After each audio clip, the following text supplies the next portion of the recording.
AL East, man. So Red Sox, they lost some talent there with Xander Bogaerts. So I really don't think that even though they did add a rookie there from Japan, Masataka Yoshida, I don't think that's enough for them. So, and this is honestly a really tough division now. So the Orioles have been emerging there. Rays, they're very much kind of that money ball to the extreme in the East side. So and I think that they might have a bounce back year since Wander Franco and then also Brandon Lowe are healthy again. So if they can get full seasons from those two, and everybody else is relatively healthy as well, then I think the Rays could bounce back a little bit. I think they won like 80 some odd mid 80s or won like 85, 86 games, I think, this previous season. So, they could potentially then with those two, be in the 90 win scenario again. So that's where I see the Rays potentially. Orioles, definitely have the young talent, showed some this previous season. And I know they're adding in, again, another potential rookie of the year candidate. I just don't think that they have enough talent to contend with some of the other teams there. So yeah, I have the Rays finishing, third there, and then Yankees and Blue Jays. This is a tough one for me. I had, the Yankees, they added Carlos Rodon, which, I mean, I think he's a solid starter for sure. He just hasn't really pitched like a complete full season. It feels like he's always had some issues here and there with his health, but when he does pitch, lights out. So that's where I'm a little bit hesitant there. The rest of the pitching staff, though, if they can continue on what they had this previous season, with Luis Severino, if he's able to pitch a full season, great. But there's just certainly a lot of question marks there.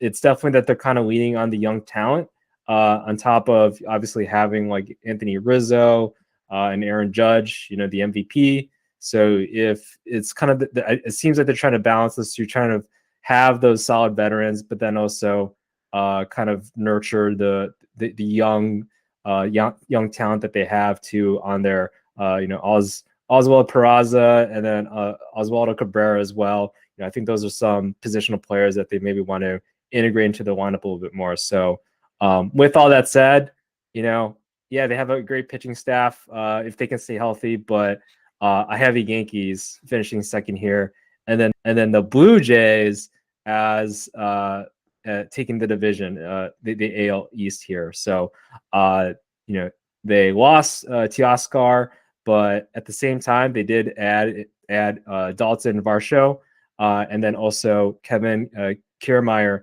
his defense. I think that's something that they really needed out there in the outfield. So and then pitching wise, adding in Chris Bassett as well. He's he's been dependable, I would say, with like a 3.5 ish ERA, and then mid-season adding in Ryu in there. I think that can be a little bit of a game changer if he can kind of get that maybe 3.8 ERA or something like that. Have some quality starts in there. I think that's good enough for them in that offense. So adding in solid years from like Gosman, Manoah, a little bit of a bounce back from Barrios. I think all that stuff can happen for this season. So I have the Blue Jays with that killer offense with Bichette and Guerrero. I feel like that they have the strongest lineup, and they've been adding on to the pitching staff there,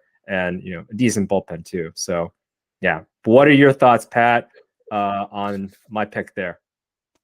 Yeah, I mean, I don't have much to debate with you on as far as how you kind of went about the standings. I think I have just the Yankees in first, Blue Jays in second, but I don't see either team being, a lot better than the other. I think they're both kind of in the same camp. They have really top heavy and deep rotations, pitchers that I think most teams would love to have on, their stables to kind of, build their way into the playoffs. So I think they have playoff rotations, each of them. They have a ton of hitting on both sides. The Yankees are probably a little bit younger in that department, just with their depth. I mean, I'm excited to see what, those younger guys, Oswald, Peraza, Anthony Volpe may be able to bring. Oswaldo Cabrera was up last year.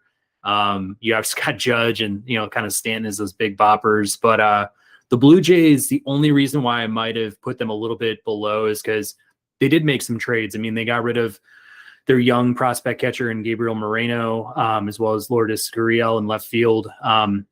They bring in Varsho, they bring in Kiermaier. I mean, the only knocks on these guys is potentially what do they bring on the offensive side. I think that Varsho, showed out last year with his speed. He had, decent amount of OBP potential, but I heard, he's pretty vulnerable against lefties. So it's kind of like, does Varsho become some sort of platoon player or, just really underperform against, some top lefties like Nestor Cortez or Carlos Rodon. So maybe that's where I give them the slight dip, but it's hard to say that because the Blue Jays just have so much depth too. They've got Kevin Biggio off the bench and perhaps Whit Merrifield or Santiago Espinal. So it's kind of like they can plug in their holes however they pretty much want to over the year. And I mean, I think that's the name of the game for, riding out a full 162 game schedule. You got to have depth in a lot of different areas. And yeah, I mean, to me, the Rays are always competitive. They'll always be in the mix. The Glasnow injury up front is not pretty for them. I mean, I think they were counting on him to be their number 2 and he'll be out at least 2 months. And then I'm with you on the O's. I like what they did last year. They've got some really good, young positional players that are coming up and kind of building their own consistency. Grayson Rodriguez coming up from the minors this year, hopefully will make that, rotation a lot, more solid over the years to come. But I think, they performed their expectations last year. And I think, maybe they're still like a high 70 win type team. And the Red Sox, they've got a lot of question marks and just kind of sad to see that franchise fall from what it once was as far as being like a free agency powerhouse and, kind of a threat in the AL East year in, year out. And now they're kind of like becoming the discount darlings and trying to find their way, in a victory to every deal. And it's like, if you're going to the year with Sale as like the guy you're counting on to be your ace, like he's just let you down too many years in a row. So, good luck to them, but I definitely see them in last place. Yeah.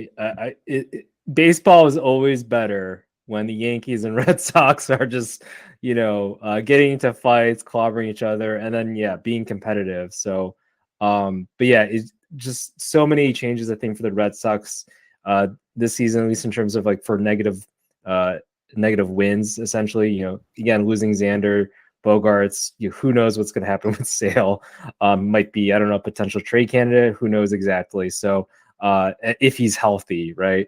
A lot of question marks, I think, with them right now. But hey, the same thing happened with the Yankees a couple years before. So baseball is all about cyclicals now. So I think this division, the Yankees are definitely going to be contenders here for sure. The rest are kind of up and down here. So, but yeah, I think we're both kind of maybe in agreement that the Rays might have a bounce back year here. And then, we'll see about the Blue Jays there. But always appreciate your honest takes, Pat, for sure. And just so I know, how many playoff teams do you have coming out of the AL East? Yeah, so I'm trying to do math here now. So I think I had the Rays, getting like 90 some odd wins there. I think the Yankees too. Well, we'll get that, and then the Blue Jays as well. And I had both the Guardians and the White Sox. So that's 5 out of the 6 teams, if I'm not mistaken. So, so I have the Rays, the Yankees, and the Blue Jays going to the playoffs out of the East. Gotcha.